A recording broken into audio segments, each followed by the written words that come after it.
Good day and welcome to The Nation. I'm NADIAH Abdul. Now, according to the Ministry of Women, Family and Community Development, Malaysia recorded 72 reported infant abandonment cases in 2025, while 18 cases were reported in the first quarter of 2026 alone. Yet, for us, every case is a stark reminder that we still have a long way to go in ensuring that the systems that protect children and the most vulnerable are upheld. Today, looking beyond the headlines and to better understand the crisis that's on ground, I am joined with Puan NORAINI HASHIM, Trustee of OrphanCare Foundation. Thank you so much for joining us today. Thank you for having me, Nadia. Now, let's start off. Can you help me understand what's the scale of infant abandonment in Malaysia? I mean, we hear about it, but a lot of it is viral, online. Is it really a huge problem in the country? While official figures are suggesting that the numbers are reported to be a decline, we do still see that, what does the number tell us or not tell us behind the scenes? Okay, I believe it is quite a serious social problem. We don't have any verified statistics, but if I recall, there were some parliamentary statistics that were announced not long ago that there are 3,000 to 4,000 teenage pregnancies per year. So, but that's not really indicative of what's happening on the ground in terms of baby abandonment, because a lot of these teenage pregnancies, they are probably coming from married couples. But what we do have is we have police statistics which are about 100 per year. Babies are abandoned. Very tragically, 60% of those are found dead. And we have OrphanCare's own statistics. We've, let me see, based on our 10-year record, or more than 10 years actually, we started operating the hatch in 2010. After several years of between 30 to 50 babies saved at OrphanCare hatches, we reached record number of 90 in 2024.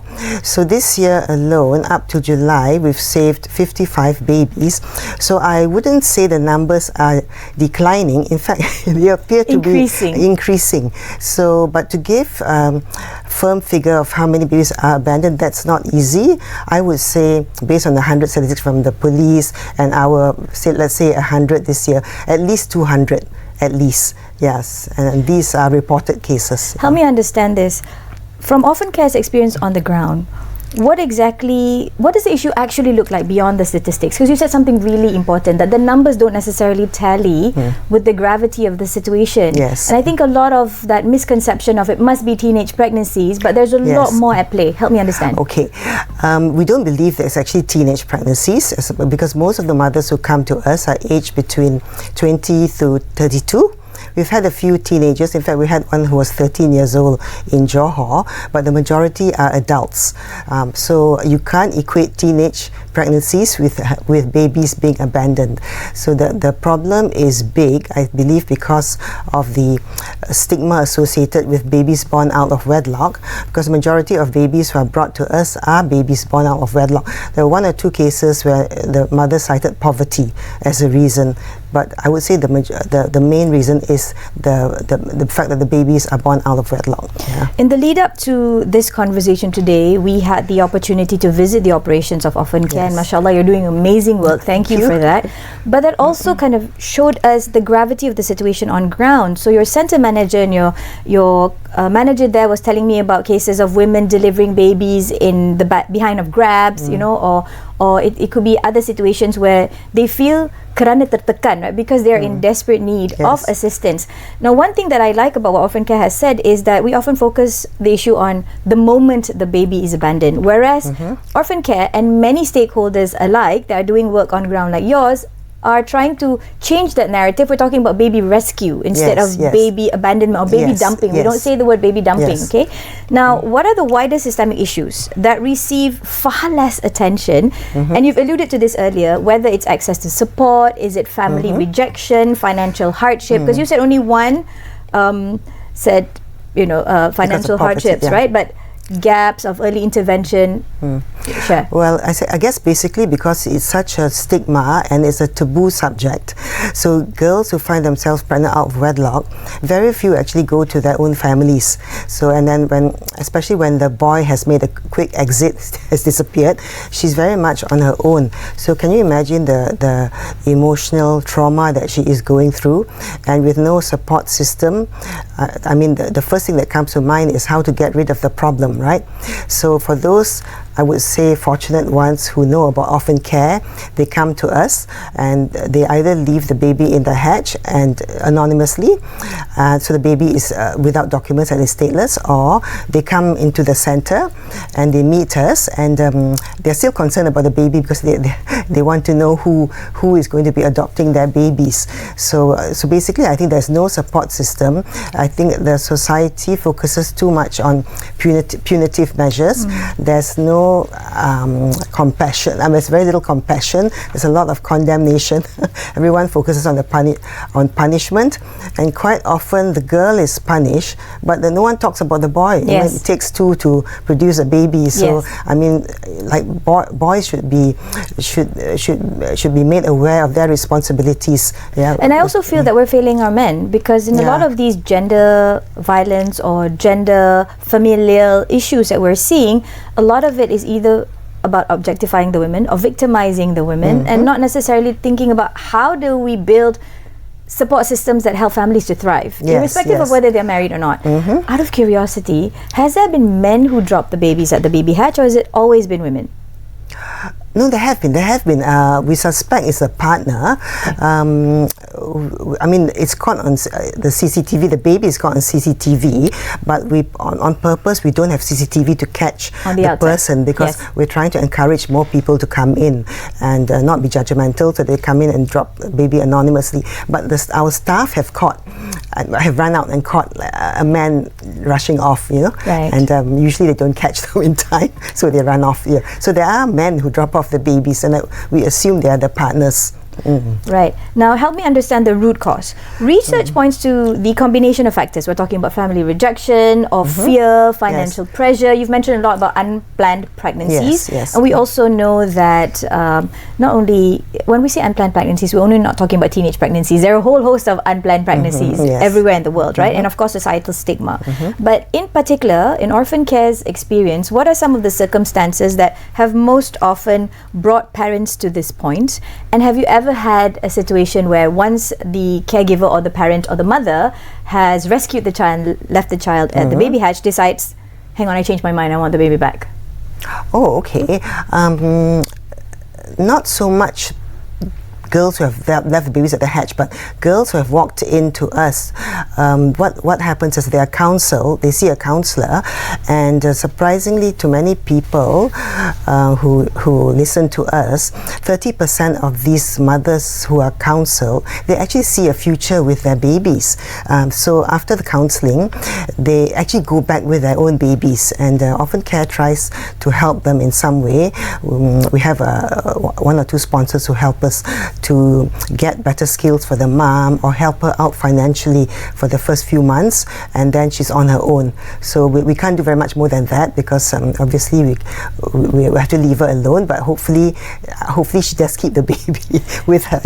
And I think you brought up an important point. The fact that OrphanCare is one of the frontliners, and then the well-known frontliners in the country, speaks to the fact that as strong as we are, we need an ecosystem of support. And I know that you work very closely with JKM. There's a whole slew of other organizations, be it, you know, institutional care type of homes, or of course deinstitutionalization, which we will talk about. I know that we're very passionate about ensuring that families meet children and children have loving families. But what is the common perception, at least at this point, for, you know, why is it that we're still stuck with, oh, it has to be young unmarried mothers? What is it that people don't realize?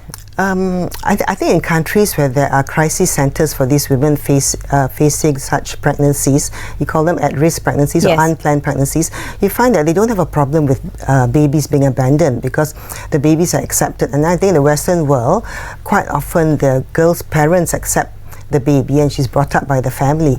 But here the stigma is so huge that I think most girls would rather not inform their parents, and then quite often they're not living with the parents. Maybe they've come to university and the parents are somewhere in the kampong or another state. So usually the parents have no clue that they are in that state. So a lot to do with hiding their shame. Yes, that's true. Yeah.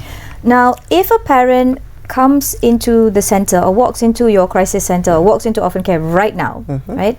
And if you are watching this program right now, tell me what help is available. How early can someone seek support? Do they have to have the baby first and then seek support from you? Is there a support for women who are going to deliver, and how does it look like? Okay, because we only have one room to shelter women. We take in women who are 7 months pregnant and above. But of course, those who come in earlier, they can talk to us, and maybe they can meet the counselor, and then they can decide what they want to do. Yeah, but we encourage them to actually inform their families. But of course, we can't force them to do that. So we try to think of the best way forward for both mother and child. And for these mother and child situations, they do see a hope that they can actually have a better future with their children? Yes, 30% of them do, but we can't force upon all of them to see a future, because obviously they don't have the support system. The boyfriend is not around, maybe, and then the parents will not accept the baby is born out of wedlock. So and they need a job. A lot of them have given up their jobs because of the pregnancy, so they can't afford. The stigma is huge. They can't afford it, and they definitely cannot cope. Yeah. Now, baby hatches have become one of Malaysia's best-known child protection initiatives, and this has been going on for many years now. For someone who may not be familiar with them, can you explain a little bit more about how they work? What is a baby hatch, and how do you create this safe, and you mentioned something very important, you said confidential way of assisting you in that crisis moment, so irrespective of whether you're male or female? Okay, we built the first baby hatch in 2010 in Kampung Tunku. Since then, we've moved to Bukit Gasing, then we've got another 2 in Sungai Petani and Johor Bahru. So you've got one in the south and one in the north, right? Yes. Basically, it's like a cupboard. So when they come in, there's a gate that's left unlocked 24 hours. They come in, and then they open this hatch door, then they place the baby in. So when they close the door, automatically the alarm goes off, because the weight of the baby triggers the alarm and the CCTV. I mean, not CCTV inside the hatch. Yes. So the caretaker will come running down to retrieve the baby and bring the baby to safety. While the person who has dropped it has probably made a quick exit. Yeah. Right. So when we visited the baby hatch, we realized that there's sort of like right by the door, there is sort of like forms for you to fill. What is that form? Okay, the forms are basically to encourage the birth mum who drops off the baby to put down her particulars, because otherwise the baby is stateless, because we don't have any idea, is it a local or foreigner, or no info at all. I see. So but despite the fact that they're stateless, we've had no problems getting them adopted.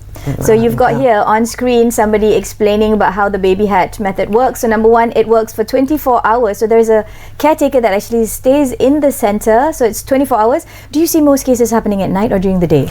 Mostly at night, but surprisingly there are a few in the day as well. Whereas there are many people in the office, but somehow they prefer daytime. Right. So the door is open, the baby is placed in the little cradle inside, and that triggers the alarm system inside. Yes, that's right. And what happens if it's during the day? I'm guessing you run after the adult to see. Or the staff try to run after. I think once or twice they do actually get to talk to the person, and there have been a few cases you actually persuade them to come in, but not often. Out of curiosity, do most babies get left with birth certificate, or just a baby and nothing else? Or a note from the mother? If they are left in the hatch, I think I would say 98% there's no documentation, despite the fact that we put forms there. But fortunately, from last year, there seems to be a greater number of birth mothers walking in. So when they walk in, they have all the documents that we need, right? So the babies. And that's wonderful, because essentially what you're saying is, I admit that I am unable to care for my child, but I do want my child to have a better life. Yes, that's true. So the baby hatch was good in that it got us the media attention, but I think the realization that it would be better for them to walk in and meet us is there now. Yeah. So walk me through what happens after the baby is left. Once the baby is safely surrendered or found, whichever the situation may be, what happens next from both a protection and legal documentation process? Okay, the baby is taken to the hospital immediately, usually within 2 hours, to make sure that the health-wise he or she is okay. And if it's a hatch baby, a police report is made. And after that, then the process of adoption begins. And it's always the best interest of the baby is taken into account. Of course, best interest of the mother as well as adoptive parents as well. Yeah. And when you say the hospital, is it any hospital nearby? Oh, it's the nearest government hospital. Okay, so it has to be a government hospital. Which to us is it UMMC? Yeah. Yes, correct, in PJ. Yeah. Now, in other states, how does it work? Are we as active, or do you see any difference in the south and the? It's the nearest government hospital as well. Yeah. Right.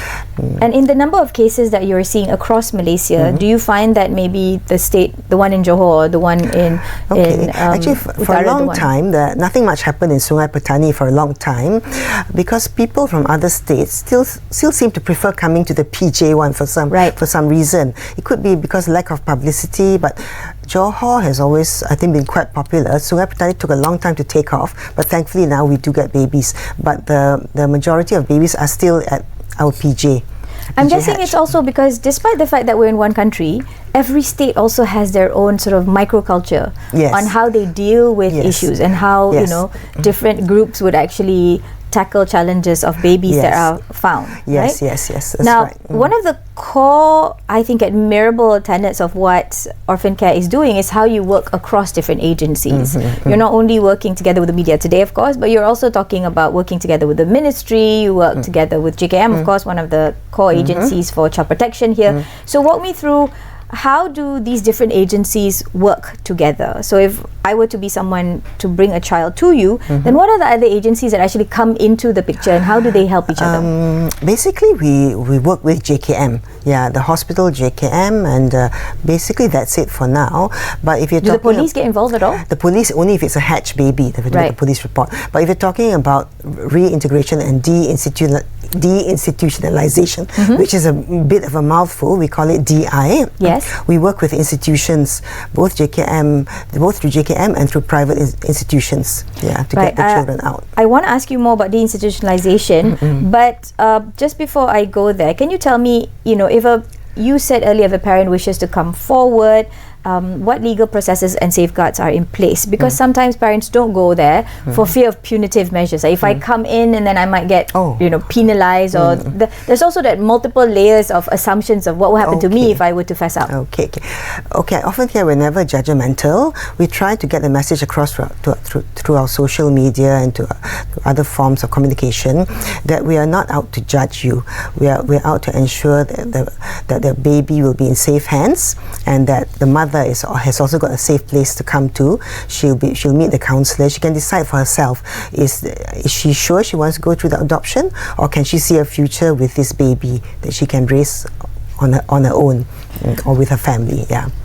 Now, what about creating safe families? So when we're talking about the baby hatch work, a lot of people assume that, okay, that's it, done, khalas, right? But in reality, we're talking about prevention, we're talking about comprehensive sexuality education for our young, we're talking about building that understanding of positive relationships all the way prior to actually going into a crisis. And then once that happens, there's that journey towards a permanent and a loving home. What does that look like for these children? Okay, OrphanCare is also conducting reproductive health talks. Right. So we've done colleges, schools, universities on reproductive health, basically sex education, which is very lacking in schools. And we're also even starting with the young now. How often do we need to start?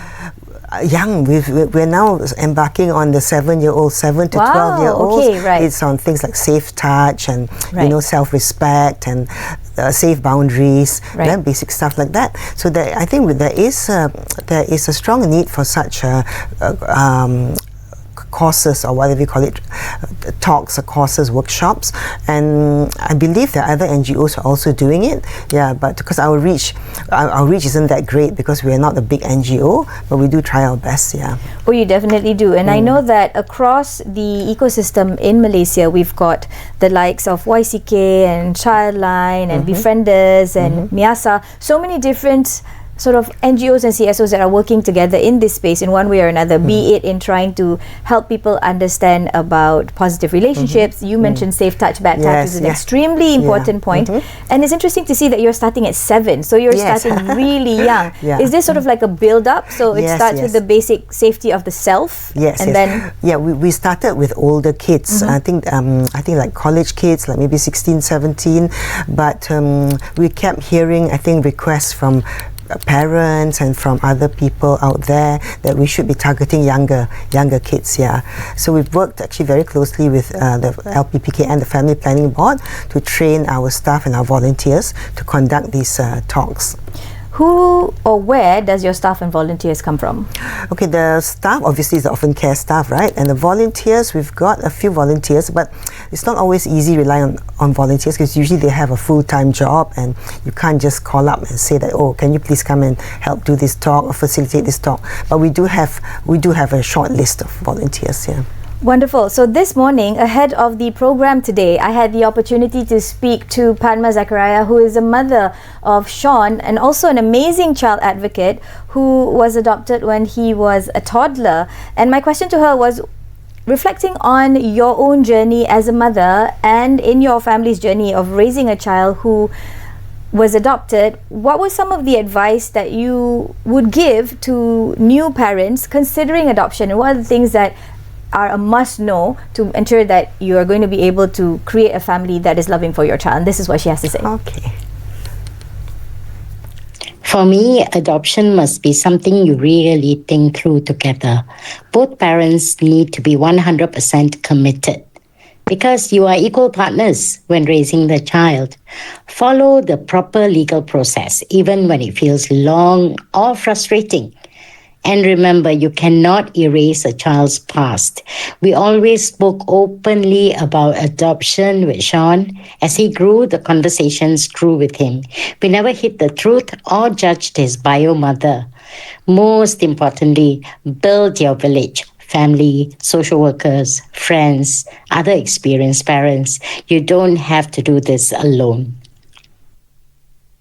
Thanks, Padma. There are some really important points there. She said, firstly, you have to be sure why you are going for adoption, whether or not it's a foundling or whether you know the bio parents. That's number one. Number two, you said that it's important to not erase the child's past. And you mentioned this as well. True. Yeah. We see a lot of adoptive parents who are super happy to get the cutest possible child, and then your intention is change name, change background, erase, and this kid is sort of like a reboot. Now, why is that really dangerous, and you should never do that?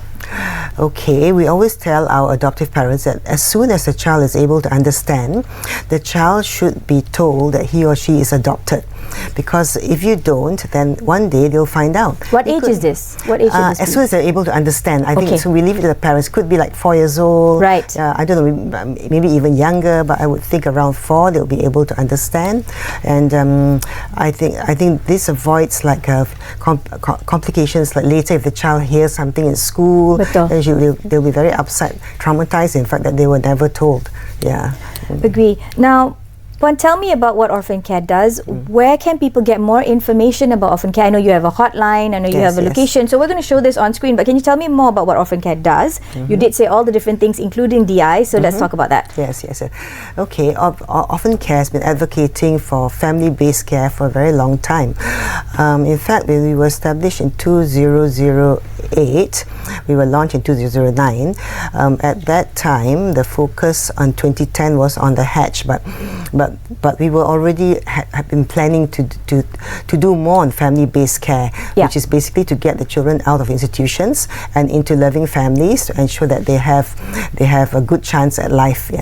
So from 2014, we actually organized a series of conferences and workshops, roundtables on DI and family-based care, why children should be raised in families. So because of, I think because we were very involved with JKM at the time, it also came about the same time as when the family-based was incorporated into the Child Act in 2016, right? Yes, at that time we were working very closely with JKM on this, so that was a very happy development. And I think in 2017 they also came out with some regulations on how do you do family-based care, the steps involved. Yeah, so we've been involved in the advocacy part for a very long time, but as a small NGO, whatever we do is like a drop in the ocean. You still need to have the government has to come in with policy, the legislative framework, the financing, and there